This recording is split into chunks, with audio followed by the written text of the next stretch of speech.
It is after the 4th of July, and we're talking about college football, and that is something I like. Hello, everybody. We're at the Pick Six Podcast. Sam McKewon here with Tom Shatel and Evan Bland with a fresh haircut.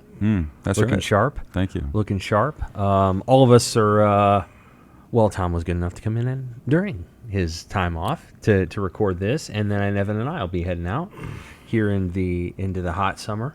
So a little bit of vacation coming up, but we're going to preview Big Ten Media Days and talk about some of the key storylines of that particular event. And it seems like about every other year we've got some sort of scandal to talk about, whether it was Joe Paterno in Penn State one year, Jim Tressel getting fired another year, Urban Meyer, standoff with a reporter another year. There's always something. It feels like every third or fourth year, and we have that with Northwestern. The second longest tenured coach in the Big Ten, Pat Fitzgerald, has been fired as of Monday night. And so that is a huge seismic change in the league. Even if Northwestern football wasn't winning Big Ten championships, Fitzgerald was seen as sort of a stalwart of the league, a guy that was really never going to leave. And he's out. He's gone. He's not coming back either. And so we'll get into that. We'll talk a little bit about what happened at Northwestern, how that changes things, obviously, for their season, but also Big Ten Media Days. And, of course, we will talk about Big Ten Media Day storylines. None really bigger, I don't think, than the two new coaches outside of Northwestern. The two new coaches at Nebraska and Wisconsin are probably the two biggest stories. Now, I know Purdue's got one, too. And he might just end up being really good, that being Ryan Walters. But I don't think that's going to get as much attention as Luke Fickell to Wisconsin and Matt Rhule to Nebraska. I think those are going to be two huge stories. We'll talk about those. We'll hit some of the stuff on the Big Ten East side too. Obviously, the better side of the two. Those football teams are good. That's what we know about Michigan, Penn State, and Ohio State. But we just want to remind everybody to subscribe to the Omaha World-Herald. You can do that at www.omaha.com/subscribe.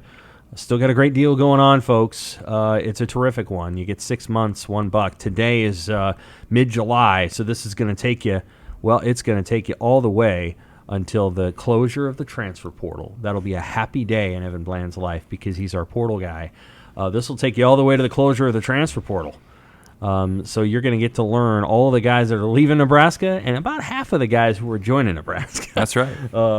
6 months, $1, and so we want you to subscribe to the Omaha World-Herald online, and I think that is a heck of a deal. Okay, let's get into it with Northwestern. I'll go through the quick timeline, and then I'd like your gentlemen's thoughts and framework of what you think's happened so far. Back in November, there was a complaint. A whistleblower a player on the team went to officials at Northwestern, not as head coach, but officials at Northwestern, and had a complaint. And then I believe that Northwestern University began investigating this issue in January. On Friday, they released the result of the investigation. Not the investigation itself, but the result was going to be a 2-week suspension for Pat Fitzgerald without pay, and it was going to start immediately. And when you suspend somebody in the middle of the summer, you're suspending them basically for their vacation because this is the one time when the players aren't around. So you're basically suspending them for time that they wouldn't have been coaching anyway.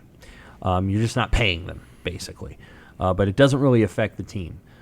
One day later, probably about 24 hours later, the Daily Northwestern, the student newspaper, at Northwestern breaks a story from the whistleblower detailing allegations of what happened. Based on the report that came out on Friday, some of these allegations are not just allegations, but were confirmed by the investigators in their report. Obviously, we call them allegations because of the nature of some of the things that were in there, but it was pretty clear, based on the evidence that the whistleblower provided and the report itself, that some of these things happened. They called it a running, where they would, we won't get into the specific content of it, but it was hazing. And it was serious hazing of, I think some people would even say, a sexual abusive nature.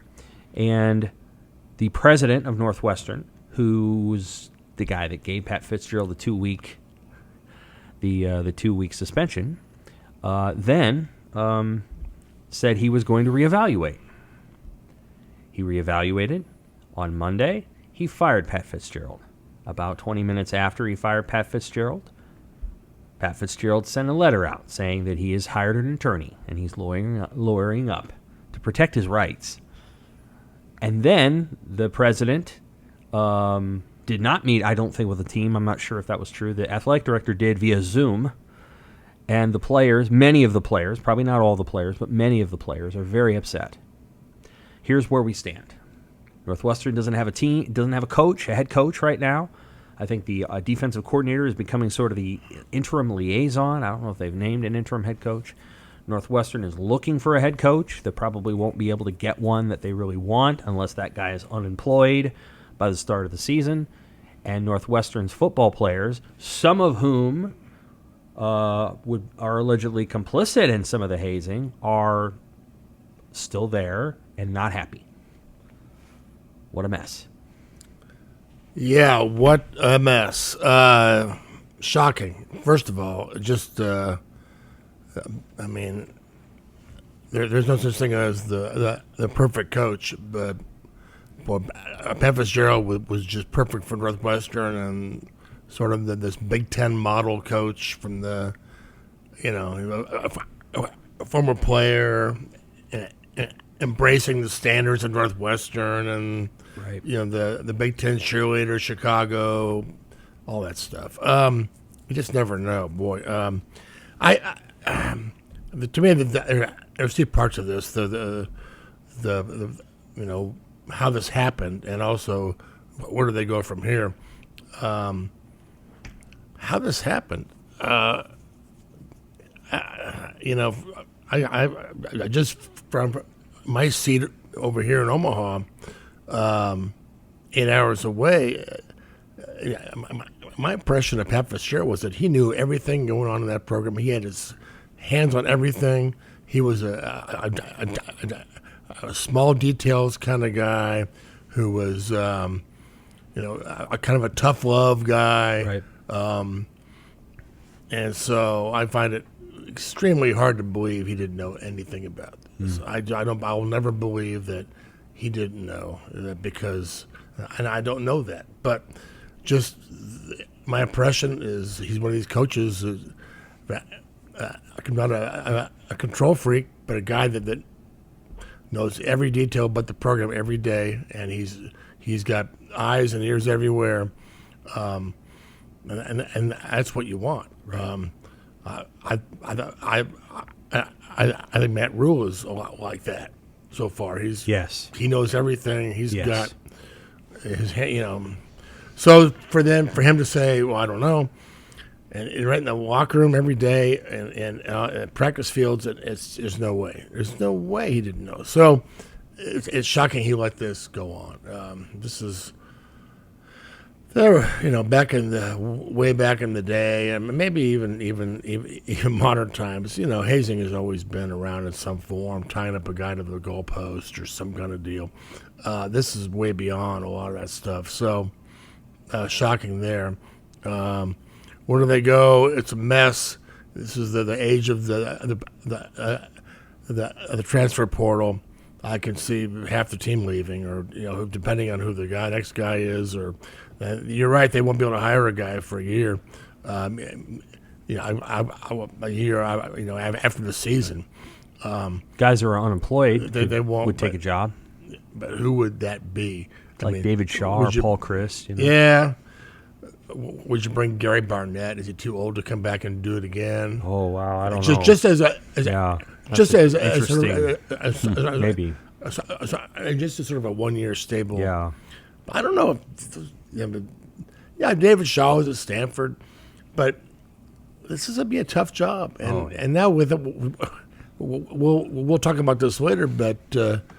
Doing away with the two divisions changes the dynamic of the Big Ten and what is expected and what you're able to do entirely. So, it's not going to be I think a lot of people are going to leave, and it's going to be a mess for a while. So, do those guys want? Who wants this job? The facilities, the money coming in it's all there, but that stuff's everywhere too. So, it's shocking is all I can say. 6 faculty members submitted a letter today, according to ESPN, asking for the $800 million fundraiser for the new football stadium to be paused. And they also asked for the entire investigation to be released. And so I suspect there's going to be some things related to that, too. I think that the fundraising that was being done for the stadium, first of all, they got their practice facility 4 or 5 years ago. It's gorgeous. It's a gorgeous facility right on Lake Michigan. The stadium was going to be a harder event. I think you can make a really good argument for the practice facility. Prior to the practice facility, they were practicing somewhere that was like a high school team. The stadium that they're in now is old. It has a little bit of charm, and the new stadium is $800 million at a university that doesn't leverage state funds. So Northwestern does not have a huge fan base. And so I was skeptical that they were going to be able to raise a lot of it, even if he had stuck around. And even if he had turned the team around, and I'll be quite honest with you, I don't think he was going to do that. I think they were in a bad spot, and they were going to be bad again this year, 3-9, 4-8, and I'm not sure he would have been there after this year anyway. He might have been there for life. I don't know. I think it's very hard to argue 3 straight losing seasons when you're this far into your tenure, especially when you would be coming off a winning season in 2020. So doesn't matter. He's not there now. Evan, when you think about like the process here, I think it's just a reminder that even though the Big Ten sort of presents itself as I don't know what the right word is, a league of integrity. Right. Since I've started at the World-Herald, many programs have had really bad scandals in the last 13 years. Right. Terrible. Yeah, the majority of them probably. You can go through the list. Oh, but yeah. The thing about Northwestern, and Tom asked it too, like, how could this happen? I think it's a very unique school within the Big Ten because it is private, because there isn't much media coverage, right? We're here at Nebraska, we're kind of on the other end of that when we go to practice and you've got 30 to 40 people that show up. Northwestern essentially has 2 recruiting sites. They have a student newspaper, and that's kind of it. When they had a Zoom call before the Ireland game last year, I hopped on that thing and kind of expected the Nebraska experience where it was like, well, maybe I'll get a question in. I got like 3, and the thing was over in 10 minutes. I mean, that's just how it is. They don't have a lot of attention. They're buried under all the pro sports that are going on in Chicago there, and so it's a very different dynamic than It's a good point. than malfeasance that might occur at a different Big Ten school. And so I'll be curious to see how quickly they move on from this, because now they're getting national media attention, and that'll be there for a while. But there's just not the local media presence, which makes I think it all the more likely that it was the student paper that was the outlet that went ahead and broke the news. Maryland obviously fired a coach over hazing allegations. DJ Durkin. I don't know if you guys remember those stories that ESPN had. Now, what happened as a result of that was at Maryland was obviously the consequences were dire. A player died. So, very different situation. I mean, this is also serious, but, Maryland, that happened there. Rutgers had sort of a situation where a bunch of guys got picked up or something right around the end of the Kyle Flood era. He was on his way out anyway. We don't need to reiterate what happened at Penn State. No one will ever forget that. Ohio State's had the situation with obviously Tressel, but I mean that's small, quaint in comparison compared to Zach Smith, the thing that came later with Urban Meyer, and Zach Smith being on the staff and all of that stuff. So you look at a lot of the programs, and Nebraska hasn't been perfect either. But we have heard from fans, have we not? Harkening back to 2020. Yeah, and all the flack that they got. I know, and and that was a whole different deal. But it does feel like a lot of the programs in the Big Ten have just really had those. Now, I think it's kind of true nationwide. I think it's harder and harder to have one of those jobs now, because some of the things that you might have gotten away with is the wrong phrase, but like some of the things that might have been routine within your program's sort of whatever you want to call it, identity, you shouldn't have been doing then, and you can't do now. Right. It's really that simple. And so what this means for that team, I think Tom brought it up. Northwestern was already headed for a really difficult spot based on the end of the divisions. It's not going to surprise me if Northwestern doesn't win a game in the Big Ten this year as a result. They will have their staff there, but I think Tom's exactly right. The portal will be open, and based on some of the players' reactions, I think some of those players will have spots they can go and will not want to play there. They just won't want to play for university. They're mad at the AD and the president now for not explaining more, and that's another part of this, Sam. That I don't, I applaud the student paper. They obviously have a well-known journalism school. They do. And it's a kick-ass student paper at a time when I'm tired of hearing people talk about how journalism doesn't matter and it's going away. I was not happy about this story, but it's a sad story in a lot of ways. But I'm proud of the student paper for doing this. But why did nobody at that school get out ahead of this? Are you telling me Pat Fitzgerald the last few months didn't know anything about this at all? They just kind of knocked on his door last week, and what? No, and I think I think Northwestern's academic faculty is going to push that everybody gets to the bottom of what's going on here, and I'm not sure that Pat Fitzgerald will be the only guy fired. Well, I agree. Yeah, sure. The AD might be next, and. But to give a 2-week suspension, sorry, I guess that wasn't good enough because everybody on Twitter said so. Right. It should have been an indefinite suspension. That it's always open-ended. Now, usually that means you're going to get fired at the end of this thing. But at least it's open-ended. You can at least give yourself time to get things in order and find out what the heck happened and what you should, to take a little bit of a time. But this just looks like it's just kind of a Keystone Cops, deal. It's we don't know what we're doing. We're doing, So it's I think the president will certainly be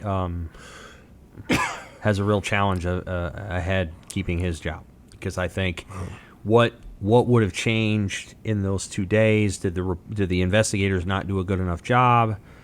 I think there's going to be a lot from this. And Northwestern, this is a way of putting it, Northwestern is not, to be clear, what happened at Northwestern, allegedly, what's alleged, is worse than what happened at SMU. In a way. At SMU with cars and stuff. My point is that private universities this small are not built to withstand major cataclysmic departures of players.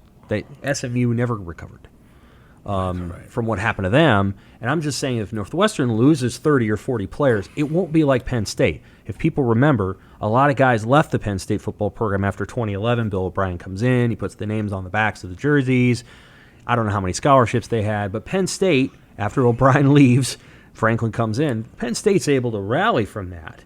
Alabama has shot itself in the foot about 12 different times with scandals over the years, but Alabama's Alabama. Northwestern is much closer to an SMU. This could be many, many years. I totally agree. Coach Fitz was the reason that they've been lifted up, and he took over from Randy Walker. A 2000 Alamo Bowl. But it went from Gary Barnett to Walker to Fitzgerald. they've been respectable for a long time. They have. And now I wonder if that's going to go away. It depends on who if they get. And then the new portal rules. Technically, those guys can't go in the portal right now. A year ago, that was the case. You could go whenever. A coaching change triggers the. Well, yeah, but where are they going to go at this point? A month. That's a question. A month before fall camp. I think can they insert themselves onto some scholarship roles? So where does that go? And I agree. Long term, Northwestern was already looking like it was in a tough spot. I mean, a year ago at Big Ten Media Days, Pat Fitzgerald said it then. I mean, Northwestern was the last school in the Big Ten that didn't have a collective for NIL funds. Because they don't have a fan base, whatever else. The transfer portal, much like Stanford, is more of a one-way street for that school because of its academic standards. So it was already behind the eight ball the way that things have been trending anyway, and now you remove the guy who has been Northwestern, the embodiment of that university for 2 decades. Who takes that job? How do you combat that just from a competitive advantage standpoint? I don't know. Well, yeah, I mean, somebody will take it, and they might do a good job. But you're right; all the other factors that go into this now, especially the NIL and the boosters, and when they were rolling, the Chicago Trib. You're right; they covered them. They sometimes covered them. Now they kind of don't, because the papers have lost their staff as well, and it's a tough deal being in a NFL market, NBA, all that stuff. So, and you're bringing in USC, UCLA now, and there's going to be more. And but the Big Ten is just it's been a strange place to be, Sam. It has all these things have happened in all these schools. Michigan State. Oh, the Michigan State. Iowa's had a thing. Michigan had a thing that just kind of went away. And the Sheb backcourt, wasn't there something under it? Yeah, there was maybe it was another coach, like a team doctor. Yeah, but it's bad too. But in any case, sure, yes, the Michigan State scandal being related to gymnastics and other sports, somewhat. I don't know if it touched football, but yeah, the Big Ten always walked the line between. I know, we're the higher moral ground. And it's time to ditch that. And it's like a legalistic church, quite honestly, is the vibe that it's had. And now the commissioner is a full-blown TV guy who's there to make him money, as was Kevin Warren, as was Jim Delaney. But you don't hear as much about the other stuff, the academics and the other high moral stuff, which we did when Nebraska wanted to play football. But that was more about keeping Nebraska down, keeping you in your place. They brought in this sort of rogue mentality school. Nebraska used to, the Big 12, Big 8, independent spirit. We kind of do whatever we think is best for us. And the Big 10 has always been this sort of closed, old world fraternity. Everybody wearing the same blazer. Everybody in it for the Big 10, and so that was a whole different deal. But I appreciate people bringing that up.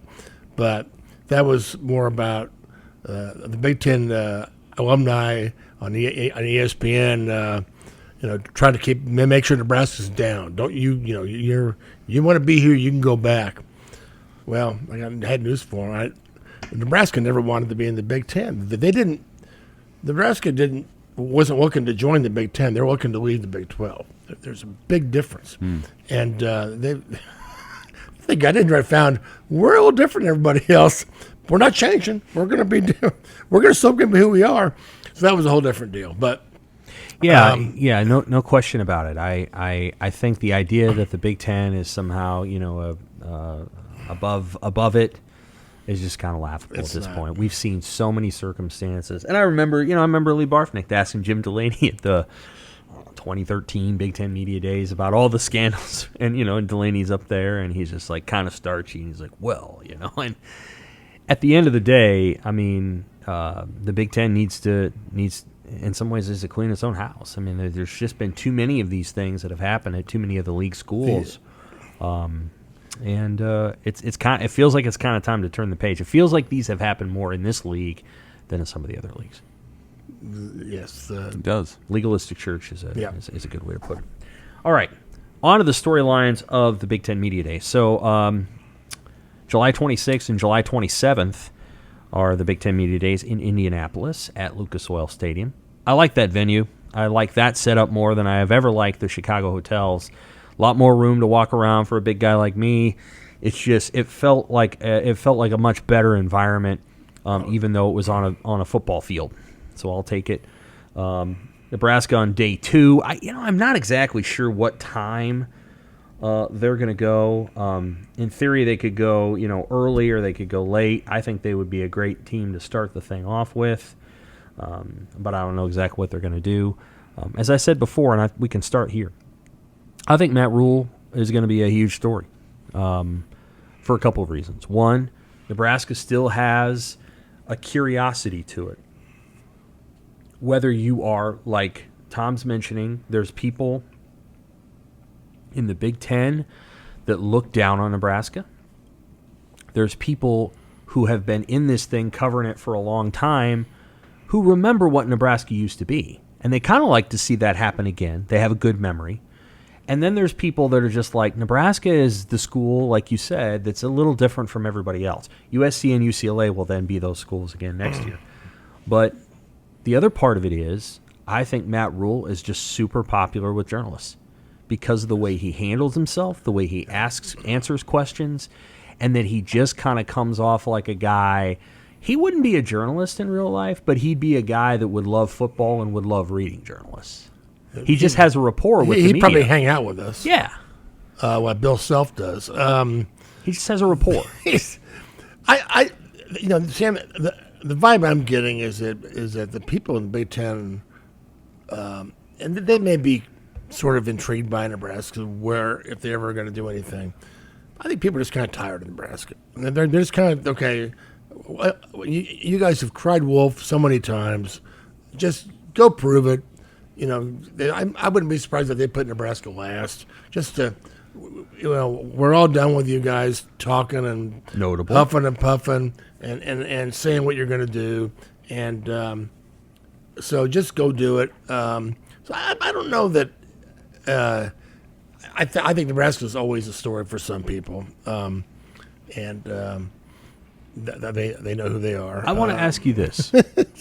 Nebraska when Scott Frost was the coach versus Nebraska when Matt Rhule is the coach. Well, don't you think that the Big Ten kind of likes this guy and would kind of be okay with Nebraska this way because this guy's not coming in?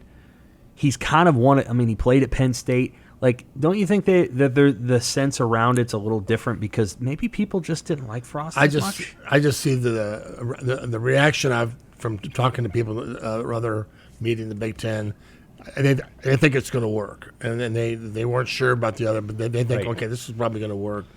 And the writers who've come in to Lincoln, and they all love this guy. Pete Thamel, on. They had 4 national pieces a couple weeks ago. Yeah, right. So all different too. But you know me and opening statements, right? So I'll be paying close attention to that opening statement. Now, what's interesting is that was one of the best columns you wrote last year. It was, and Tom, you were the only one. Like, I remember being that day and I don't know, this guy has been this. You were the only one who really picked up on this guy is acting like a brat. He did, and you wrote it. He doesn't want to be here, right? That's like he didn't want to be here. The biggest year of his tenure, and he didn't want to be there. And so, I thought you nailed it, and people were mad. They were mad, but they were wrong. Well, they didn't want to hear it, and they were behind Frost until they weren't. Well, the onside kick, though. Remember when they're going to Ireland and he's sliding down the railing? Yeah, well, he's and that onside kick. I'm like, this guy is checked. He's kind of checked out. Yes, and he's just doing stuff. And he showed it in that opening statement.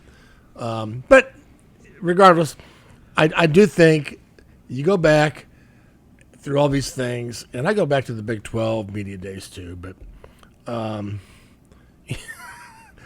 Nebraska, it's just sort of you had Scott Frost who was gonna you better get us now, or and he was always the tough guy up on stage, and Mike Riley, the the kindly old veteran coach who, how you doing, guys? And, not somebody that anybody. Well, this guy's kind of an interesting sideshow, Yes. but it's just we're not taking it that seriously. But he seems to be kind of a good guy.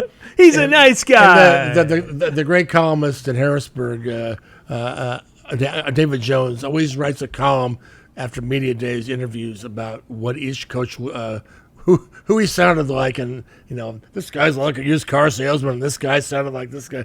But then you had Bo Pelini, people were trying to hide for cover when he talked, as opposed to like Pat Fitzgerald, who walked in and go, "Hi, Teddy Greenstein. Well, you had the first question. What do you want?"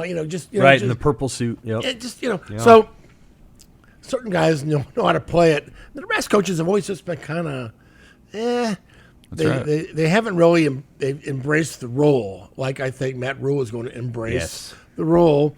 Where I thought last year, Kirk Ferentz shows up, gives like a 5-minute opening statement, talks about everything that happened in college football, everything that happened in Iowa, maybe not about offensive coordinator, but everything that is on his mind and what they want to do. Any questions? And that, as a pro, that's a veteran coach. That's your CEO, and that's what Nebraska has not had. So they've had guys who were coordinators and guys who could cope, but they've never had the CEO that I think they do now. So, and that includes Callahan and frankly Solich. Solich was great, but with the media, but the vibe was not, "I'm the guy."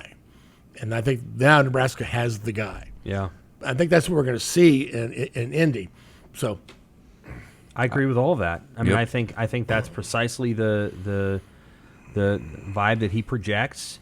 He doesn't overdo it. Again, I know we're sounding like we're gushing, but Rhule doesn't overdo it. There's some guys that are pretty impressive, but they can also overdo it. I like James Franklin. But you go to Big Ten Media Days, and sooner or later he's going to get annoyed because somebody asked something about Michigan or Ohio State, and you can just tell. Mm-hmm. It's a thing. Jim Harbaugh's odd. He wins football games, so who cares? Ryan Day's really sharp. I've always been very impressed with him in that setting. But I think Matt Rhule's going to fit right in. Everybody's going to be like, yeah, this guy's he's working hard. You can always kind of tell the amount of sweat Rhule's putting into something by the amount of thought that goes into some of his answers. Right. So I think that'll be interesting and go fairly well. I also think Luke Fickell. Yes. He's interesting. One of the reasons he's interesting is he didn't get the Ohio State job, and by God, he could have. I mean, Urban Meyer walks away, and they give it to Ryan Day. Could have given it to Luke Fickell. I mean, there wouldn't have been anything wrong with that. Then Mark D'Antonio retires. Everybody thinks it's going to be Luke Fickell. He goes up there. It doesn't work. Whatever he saw up there, he didn't like it. So Mel Tucker takes that job. He stays at Cincinnati. He goes to the playoff. At that point, you're like, okay, well, they're going to the Big 12. He could actually just stay there for the rest of his career, duke it out in the Big 12. The Big 12 will get one bid at least every single year to the playoff, maybe two. He could win that bid. That's possible. Mm-hmm. He leaves. He leaves right as Cincinnati's going into the Big 12 to go to Wisconsin. And then at Wisconsin, he's a great defensive mind. Nobody's worried about that. He switches the offense. And he's taking over for a guy that had a Frank Solich-esque record at Wisconsin. I'm not saying that Solich and Paul Chryst are exactly the same. A lot of parallels. Let's be honest. Frank took over the best program in college football, and Paul Chryst didn't. He didn't take that over from Gary Anderson, and Gary Anderson didn't take that over from Brett Bielema. Frank took over the best, and it wasn't the best when he left. Now, I don't think he should have been fired, but he took over the best. Luke Fickell isn't taking over the best, and Bill Callahan wasn't either. But he's got to win. Like, if he doesn't win, the AD's going to be gone, and he's going to be gone. So, like, this is interesting to me. Do you think, at the end of 2003, when Nebraska fires Frank Solich, do you think that move would have been more palatable to Nebraska fans if the Big 12 had been on the verge of getting rid of divisions? What do you think, Tom? In 98? In 03. 03.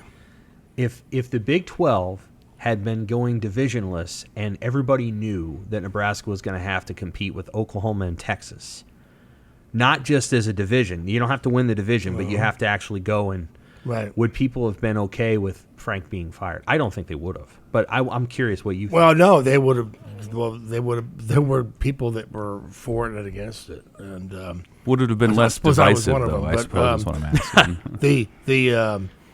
No, I think that, but of course that was about Steve Peterson, his vision of football over here as opposed to there. Yeah. I don't know. I mean, they were playing Oklahoma, Texas every other year, pretty much. And that wasn't their only problem, and they weren't. There were other teams they weren't beating. So they were. I don't know. I mean, I think the issue people had back then was they seemed to be getting farther away from Kansas State and Texas, not closer, and there's this thing slipping away from us. They'd just gone to the Rose Bowl and gotten killed, and just got an Independence Bowl and lost. They just, or did they win that game? I don't forget. They lost it because Eli Manning, because they called that fake punt with Judd Davies throwing the ball. Jeez, I forgot. That's why the game changed on that play. But anyway, I think the people saw it kind of slipping away. If they didn't have divisions, I don't know. I feel like that's part of the reason Wisconsin made its move, because if they stay, if they can compete I in the West agree. every year, I think that's part. I also think the guy. You're bringing in USC and UCLA. The dynamic of this thing is going to change, and the playoff. It's going to be about the playoff. And people here will have to adjust to that. They'll have no problem adjusting to that. We want to be in the playoff every other year, or else that'll be the deal. And the playoff will be the top four. I don't think Big Ten gets 5. Maybe once in a while. I think 3. I think 3 or 4. So you better be in the top 4, or it's going to be 5. But it's going to be like, okay, what did you do this year? Well, you won this trophy or that trophy. Okay, great. Which is why Wisconsin's interesting, but it's not just them. It's Minnesota. It's Iowa. It's those teams that are kind of in the middle of the pack. They aren't doing that. But there's a ceiling. I applaud Fickell for doing this, and it makes me wonder if he's had this plan all along. Where if and when I get elevated if I get that job in the Big Ten or whatever, I'm gonna do it this way. I'm gonna change my offense, and I'm gonna shake things up a little bit, and maybe you do that also so you're not compared to the other guys. I don't think so. Great point. 1, 2. I do not believe that the offense that they were running at Wisconsin was going to attract, although it did attract Graham Mertz, it was not going to attract and amplify the skill set of any really good quarterback. I don't think they hadn't had one since Russell Wilson. They've had great receivers over the years. Okay, Altoon and all the rest. They've had running backs, the best running backs. But the quarterbacks were right. They haven't, and I think you're right. It's a new day. You're coming in here. You just don't win with running backs anymore. And you're right about the divisions. Winning the West, it's not there anymore, and it's not. It wasn't good enough anyway. So I totally agree with that. But the other was, so I applaud. I got into this last month or so with people about the whole slumming deal. I said Nebraska thinks differently, and none of the other Big Ten. I can't speak to them. I don't know how they're thinking, but I just see the actions, and they don't act like they're their hair's on fire. They want to. They're just happy with what they're doing. That's how they act. Well, Wisconsin's acting like they want to do better than what they've been doing. I applaud that. I think USC and UCLA are going to help change that. Yeah. The whole mentality, and whoever else they bring in. So, but yeah, I think the whole Luke Fickell angle is very cool, and I think maybe he didn't get the job. This time he got the job when he wasn't supposed to get the job. Right. right? So maybe it all works out. And he didn't take the Michigan State job. They didn't want. I mean, Mel Tucker, I think, has done some good things there, but he was number 2. But he hadn't been in the playoff. But when he went to the playoff, he became a different guy. He became a guy everybody wants, as opposed to if he hadn't gone to the playoff. Hell, he's Luke Fickell. He's a good coach, but So and he produced an NFL quarterback. That changed absolutely. So, I think because of Ohio State angle, because of Michigan State angle, I think it's interesting. It's sort of like an intriguing Big Ten story. Oh, yeah. And maybe that's why he took the job. I want to show him. I want to because he did grow up in the Big Ten the Big Ten footprint, and he knows the league well. I want to show him, and so we'll see if he shows him. Let me a couple more storylines here. Is this, generally speaking, people think that the top 3 teams in the league, year in and year out, are Ohio State, Michigan, and Penn State. Is this Penn State's year? I think it is. I do too. They're here to do what? To win it. To win the East? Yeah. You think so? Now, I don't have the AP vote this year. It was time for me to retire that for a while. So I don't know where I would have put Penn State. It's tricky. I think Ohio State, Penn State, and Michigan are all top 10 teams. But I just feel like, I think Penn State has a chance to finish 11-1. Whether they win the Big Ten, I don't know. That just feels like a bold statement until they do it. Kind of like Nebraska winning at Wisconsin or whatever. Like, on paper, maybe it looks that way. That just seems like a big leap. I think one of the main storylines, and I might write about this, is the last year of the 2 divisions and how it's going to change how we look at everybody. Like, okay, Penn State, are they one of the best in the East? No. In the future, we're going to look at who are the top 4 in the Big Ten, and are you in that? Are you in that deal? Penn State loves this change, and they do. They probably benefit the most. Absolutely, I think they do. The teams in the West, maybe not so much, right? Ryan Walters at Purdue. He may become a guy who's recruiting well, right? He is. He may become a guy that the Colorado looks at and goes, "Ooh, maybe we should have hired him." Maybe. Because he's an old buff. And I think Deion Sanders is probably the right guy to wake people up and attract everybody to the light. But long term, what's he going to build? But how do we measure these things going forward? How do we measure Minnesota going forward? If you're 6th or 7th, I'm not saying they're going to be that, but more than likely, somebody's going to finish 6th and 7th and 8th in that league. Yep. Or 5th and 6th. What kind of year did they have? And how do they react to that? And, Maryland, Indiana, Purdue, all these guys in the middle, Iowa, Minnesota, that are all probably going to be right in there. How do they react to this? And how does it all look? I know how people are. I know how people. Well, the thing here in Nebraska has been so beaten down that I think just going to a bowl game for a couple of years is going to be deep breath. Okay, I don't think there are going to be any great demands on Matt Rhule anytime soon to go to the playoff, but eventually there will be. Yes. And how will the people here react? My feeling is you got to have a little sanity. We haven't had much sanity around here, and I'm probably about as guilty of that as anybody. But you got to hire a guy you like and keep him. Yeah. As long as he's not screwing up too bad. So when you're in that middle of that the Big Ten scrum, you're in that mosh pit, man. You're 5th, 6th, and 7th. You know, you're winning the axe and the pig. That's about all you're doing. Is that good enough? I can't wait to see how that changes. And by the way, we got Ohio State, Michigan, Penn State. Fight on USC. You're gonna be right in the middle of that. Right. Well, so there's 4. That's 4 right there. That's right. And you know what marks those teams that you're talking about in the middle are those are all teams that are high floor teams. Like those are teams that don't ever bottom out, but their ceiling is very limited. They play it safe. About Iowa. I'm talking about Iowa. I'm talking about Minnesota. I'm talking about Wisconsin until this year. Like that's sort of their mentality. Get to a bowl game. Don't bottom out.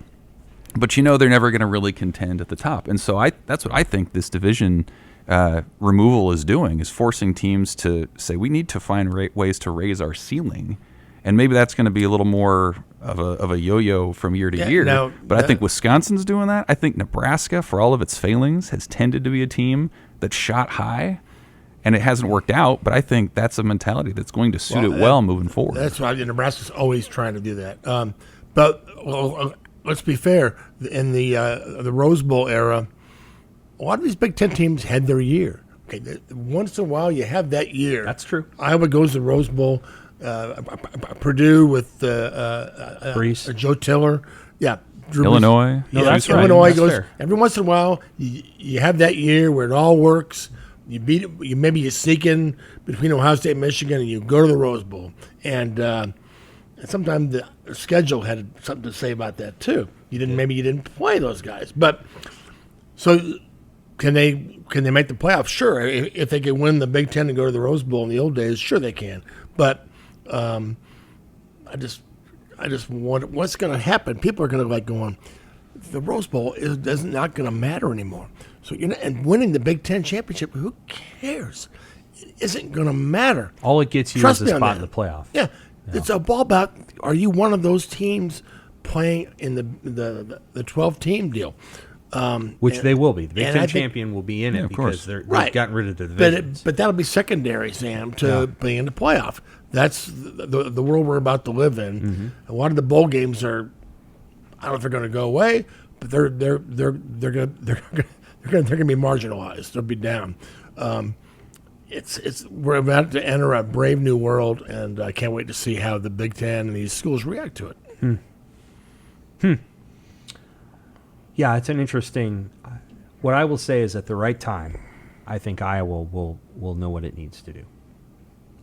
I think Ferentz is gonna get his opportunity and a ramp out. Obviously, they're changing ADs, right? So their AD is gone. They're either going to go with Beth Getz, who used to be the interim AD at Minnesota, is really qualified for that job. I thought she would have been great at Nebraska. I like who they got. I like who Nebraska got. But either Beth Getz or they're able to somehow extract Gene Taylor from Kansas State. Well, then if they do that, they got their coach. You got a football and a basketball coach.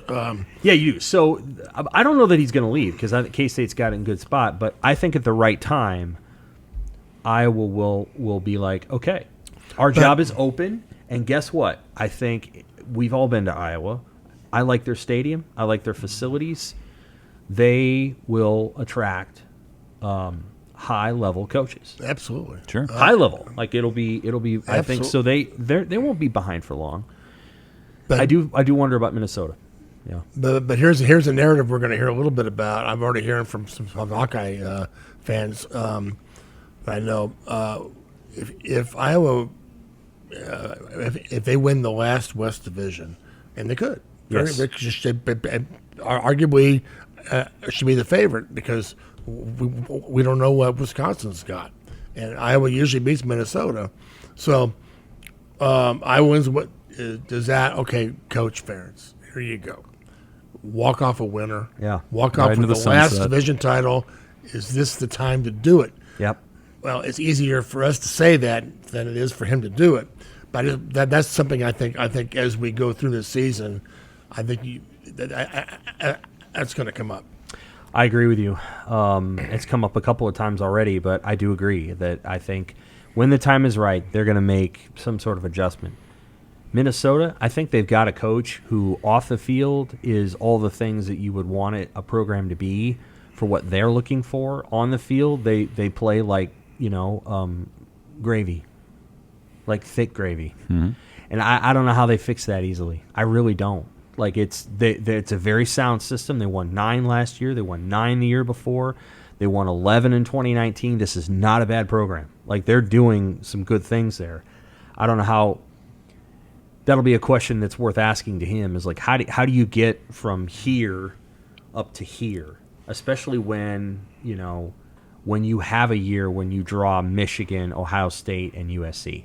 How do you beat any of those teams? Because the reality is they haven't beat any of those teams. Not when those teams are good. Right. And that's a challenge. Now they've spanked Nebraska real good. That's the upside of those systems is you pound the inferior teams at the right, time. where you're able to kind of play keep away and kind of lengthen the game, play it in your advantage. But I think that's going away, and I think Wisconsin understands that. Yeah, I agree. Now whether it works at Wisconsin, we'll find out. To me, I don't really know who the Big Ten East favorite is. We'll have our college football special section. I'll have to figure it out.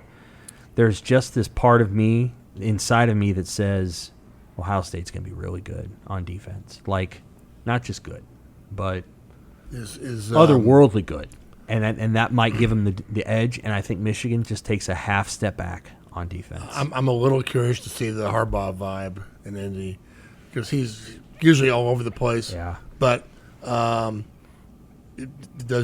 won two in a row. He's the man? Does he show up with a little swagger? And does he act like, okay, I'm in charge now? And or does he just go back into his deal where you don't know what he's going to say? It's a great point. I'm curious because they are the favorite, but there are a couple right behind them that aren't not too far behind. I think Penn State's right there. Yeah. Hey, what do you make Illinois? We haven't brought them up. Do you include them in that middle class with Bielema? Always. That's a tough one for me to figure. He's that kind of coach, and he could be at Iowa one day. Illinois people won't want to hear that, but I'm sure they already know that. Whenever he's involved, they're going to be good. He's a very good coach, and he knows the formula. How will some of these changes in the Big Ten affect them? I don't know. He's going to do what he's going to do. But can the Big Ten power identity, how far is it going to take you, going forward? Is that ever going to get you into that top four? Right. I don't know. But I think they're worth watching. Again, so is Wisconsin. They're changing, I think, to do that. Will work. He has to get the quarterback. And he has to have his offensive coordinator and the guy in charge of the quarterbacks is going to have to go. He's going to have to go out and he's going to have to find him either the portal, which he did at North Carolina. Yeah, so Drake May is going to be the first pick in 2 years. Right. So I feel like it's about the quarterbacks if you're going to do that offense. Yeah, Illinois is middle class. Yep. I don't mean that rudely. Nebraska is not. But do you put them in the middle class that has a high ceiling, or do you put them in the Minnesota middle class where they're kind of capped because of how they play? I think that's where they're at because the kind of offense they run. Now they run a defense that's very aggressive, and you got to have the athletes for it. They've had them the last couple of years. We'll see if they have them this year. I really like their new defensive coordinator. He coached with Walters last year, took over. He's great. That guy's going to be a head coach soon. But you can be really good on defense and still be a 7 or 8 win team. And I think that's probably what they're going to be. So, I think they're middle class, but I think Bielema can be there. We've seen what Bielema does at Wisconsin when obviously they had a couple of elite teams that went to the Rose Bowl and lost. And then when he went to Arkansas, they never got over the hump. Nope. The opponents were just too good. And so they weren't able to do it, and I suspect that's going to be the story here too. But unlike Arkansas, that won't get him fired at Illinois. He'll be able to stay there for as long as he wants. I think in the old Big Ten, it was Ohio State, Michigan every year. You start with those two, and then the high ceiling. Okay, who can come up? Who can get it together? Who has that special guy, that special running back or quarterback who can carry a team into the Rose Bowl? Yeah. Now we're going to start off with Ohio State, Michigan, Penn State, USC. Every year, we'll start with those 4. Every year. Until Nebraska wants to be up there, fine. One day, maybe. But those 4 will start every season at the top. And then, okay, who's got that? Who's got the team? And the portal makes it interesting because you can't really build a team that is there together 3 or 4 years. But you can bring in a guy in for 1 year and, shoot up the charts. So that's it's kind of the same thing. Only it's just instead of going to the Rose Bowl, you're trying to go to the playoff. And so, you're trying to break into the upper echelon.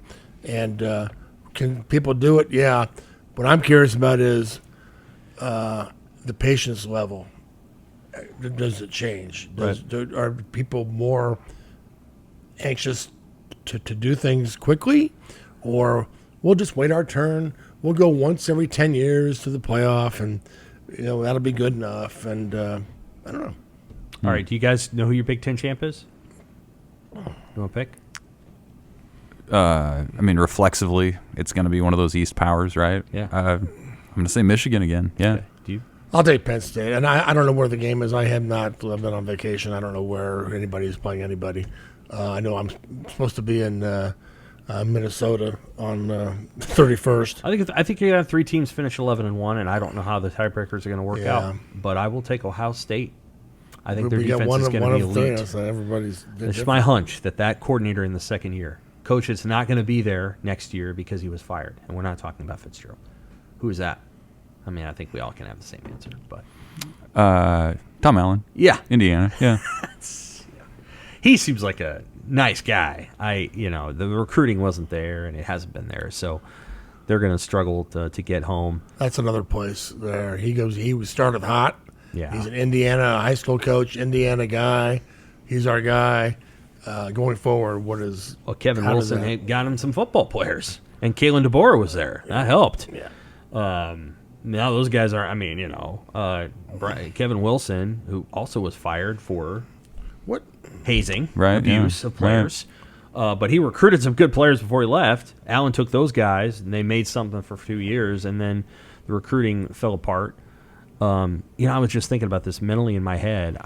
I'm pretty confident that, let me think here, Maryland, Northwestern, Indiana, Illinois. Yeah, I think those 4 all had coaches in the last, since Nebraska joined the Big Ten, who were let go after investigations related to player treatment. Tim Beckman, right? And that happened in the summer. Yeah, it did. Kevin Wilson, DJ Durkin, and Pat Fitzgerald. And I don't know what the deal was with Tracy Claeys, but maybe something there too. I don't know. He got fired. I don't know that it was related to the program's mismanagement. I'd have to look into that one. But that might be worth a story.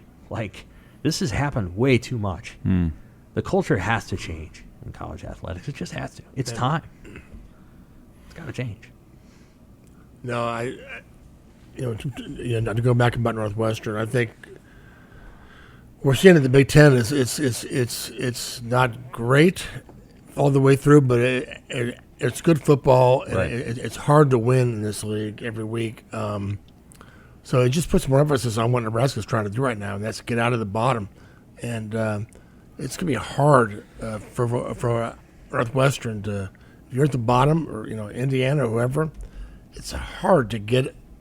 It's hard to move up. Maybe you can do it 1 year, but you got to do it every year. You got to hit on the right coach, and then you got to get the quarterback, and the NIL. Everything has to be together.